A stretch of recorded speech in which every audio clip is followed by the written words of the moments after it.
रावण भले ही चाहे जितना अत्याचारी था, दुराचारी था, लेकिन फिर भी रावण ने जानकी जी के साथ कोई जबरदस्ती तो नहीं की। बड़े आदर पूर्वक हरण करके ले गया और उनको अशोक वाटिका, अपने महल में नहीं रखा, अशोक वाटिका में। आज तो स्थिति यह है कि बेटियां अपने रिश्तेदारों से सुरक्षित नहीं है, पड़ोसियों से सुरक्षित नहीं है, स्कूल में जाते हैं टीचरों से सुरक्षित नहीं है। कैसी कैसी घटनाएं समाज में आ रही हैं। तो हमें लगता है कि उस समय के राक्षस अच्छे थे आज के मनुष्यों से। यद्यपि हम रावण का पक्ष नहीं ले रहे हैं, क्योंकि आज के दिन यह भी बहुत बड़ी चर्चा होती है, रावण महापंडित था, उसको जलाना नहीं चाहिए, रावण महाज्ञानी था, उसके साथ ऐसा नहीं होना चाहिए। हम कहते हैं रावण जैसे दुराचारी को 1000 बार जलाना चाहिए, ताकि समाज को शिक्षा मिले कि कोई कितना बलवान हो, कोई कितना ज्ञानवान हो, पर उसका आचरण अच्छा नहीं है तो हमारा समाज उसको स्वीकार नहीं करता। हमारे समाज में ज्ञान की नहीं, आचरण की पूजा है। कितने ही लोग तो जय लंकेश एक नया पंथ चल गया, जाने लोगों में कैसी बुद्धि खराब हो गई। जय लंकेश, अरे जय लंकेश कहोगे और रावण की प्रशंसा करोगे तो कहीं ना कहीं पर यह बात होगी कि राम जी ने गलत मारा, और राम जी ने गलत मारा इसका मतलब राम जी ने गलत कार्य किया, और राम जी तो कभी गलत कर नहीं सकते।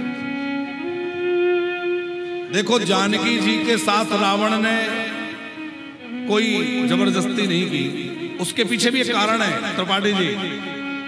रावण को श्राप था कि तुम यदि किसी स्त्री को उसकी इच्छा के विरुद्ध जबरदस्ती छुओगे तो तुम्हारे सिर के टुकड़े टुकड़े हो जाएंगे।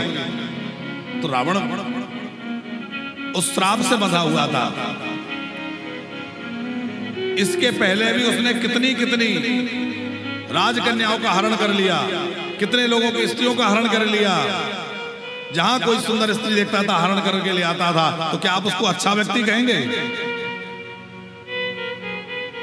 जब रावण मर गया तो मंदोदरी को लगा कि एक बार मैं उस व्यक्ति को देखकर आऊं जिसने मेरे पति को मारा है, वो क्या है, कैसा है, उसमें क्या विशेषता है। तो मंदोदरी आई तो राम जी एक शिला पर बैठे हैं, कुछ विचार मग्न हैं। पीछे से मंदोदरी आई तो मंदोदरी की परछाई राम पर पड़ी, और मंदोदरी की परछाई आई तो किसी स्त्री की परछाई देखकर राम जी सहसा उठकर खड़े हो गए, दूर हट गए, प्रणाम किया। देवी जी आप कौन?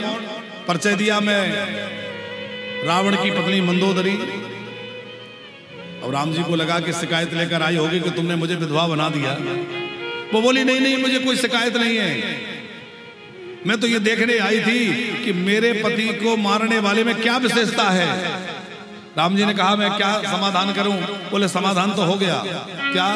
बोले एक मेरा पति था जो इतनी रानियों के महारानियों के होते हुए भी तुम्हारी पत्नी को जबरदस्ती उठा के ले आया, और एक आप हैं कि पराई नारी की परछाई भी तुम्हारे ऊपर आई तो दूर हट के खड़े हो गए। ये आदर्श तुम्हारे जीवन में है, इसीलिए तुम विजयी हुए, और मेरे पति के अंदर इस आदर्श नहीं आ पाया, इसीलिए वो मारा गया।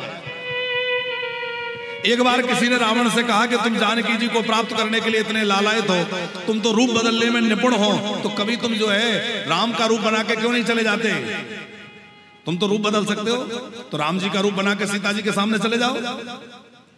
रावण ने कहा मैंने बहुत बार राम का भेष बनाने के प्रयास किया, पर जब जब मैंने राम का रूप धारण किया तब तब मुझको दुनिया की सब नारियां जो है वो माता के समान नजर आने लगती हैं। सब नारियां मुझे माँ के जैसी दिखाई देती, क्योंकि राम बनने का मतलब है आदर्श पुरुष, मर्यादा का स्वरूप, धर्म का विग्रह राम है।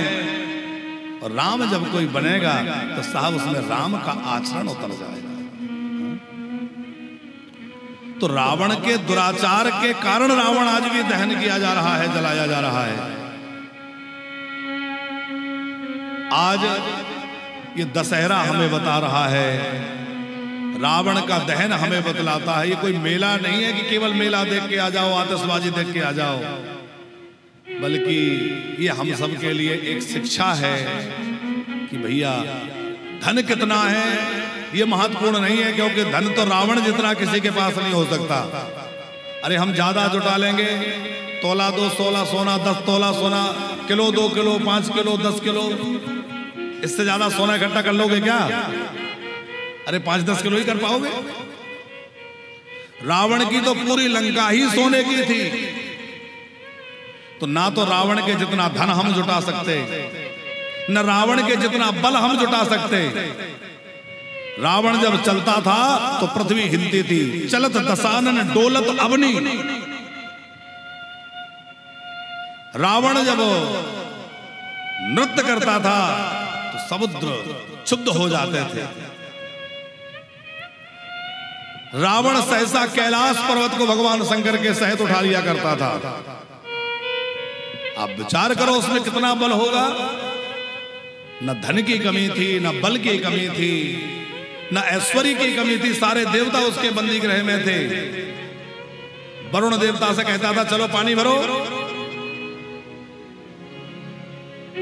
वायु देवता से कहता था झाड़ू लगाओ, सूर्य नारायण से कहता था उजाला करो, इंद्र को, कुबेर को, वरुण को, शनि को, सब देवताओं को रावण ने बंदी बना रखा था। ऐसा पराक्रम किसके पास होगा?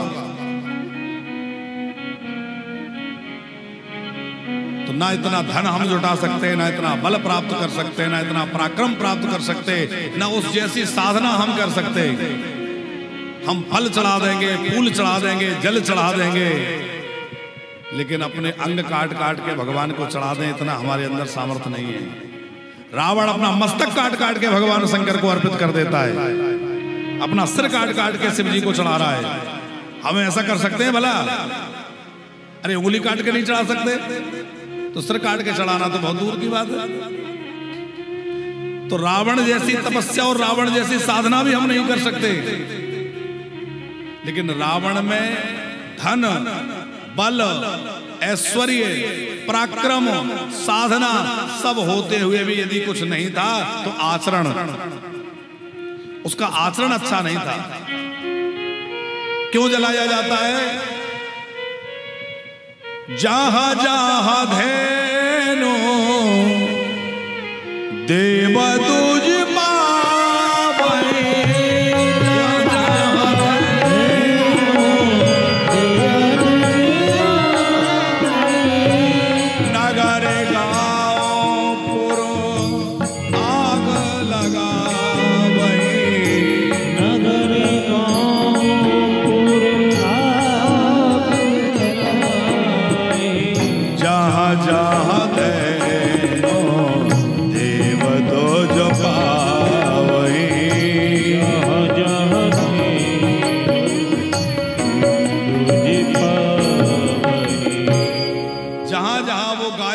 गौशालाएं देखता है उनमें आग लगवा देता है।